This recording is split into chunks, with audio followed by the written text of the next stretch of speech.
আমাকে ভালোবাসতে আমার আপনার সাথে যোগাযোগ রাখার প্রয়োজন নেই। আপনিও জানেন যোগাযোগ তো একবার না বহুবার বন্ধ হয়েছে, বহুদিনের জন্য। ভালো তো আমি আপনাকে সেদিনও বেসেছি। থাক না যোগাযোগ বন্ধ, থাক না কিছু কথা। কিছু কথা আল্লাহ জানুক, কিছুটা কি বোধ জানুক, বাকিটা আমি। আর আমার নির্ঘুম রাতের মাঝে সীমাবদ্ধ থাকুক। কিছু একটা অপূর্ণ ছিল যা কখনো পূর্ণতা পায়নি। কেউ একজন আমারও ছিল, কিন্তু সে আমার হয়নি। তারপর যাকে বহুবার দেখার পরেও মন ভরে নাই, তাকে আজ বহুদিন দেখি না। তোমাকে আজও পুরোপুরি ভুলে ওঠা হয়নি। তুমি আছো, তুমি রয়ে গেছো। তুমি আমায় ভালোবাসোনি, এটা তোমার ভুল ছিল না। তোমার জায়গা থেকে তুমি সঠিক ছিলে। ভুল ছিল আমার। কেন জানো? বিনা অনুমতিতে তোমাকে ভালোবেসেছি। তোমাকে না জানিয়ে সহস্রাধিক স্বপ্ন বুনেছি।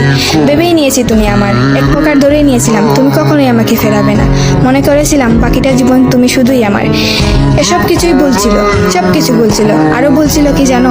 আমি বোধহয় জানতাম তুমি ঘৃণা করতে পারো না, তুমি অবহেলা করতে জানো না, তুমি তুচ্ছ তাচ্ছিল্য করতে জানো না, তুমি অসহায় করে দিতে জানো না, তুমি অপমানের সুরে কথা বলতে জানো না। কিন্তু এসবের কোনো কিছুই তোমারও জানা ছিল না। কিংবা কোনো কিছুই যে তুমি করতে পারো না তা কিন্তু নয়, সব কিছুই তুমি পারো। পুরো চিন্তা ভাবনাই ছিল ভুল। যে আমি ভেবেছিলাম তুমি ঠিক তার উল্টো দিকেই ছিলে।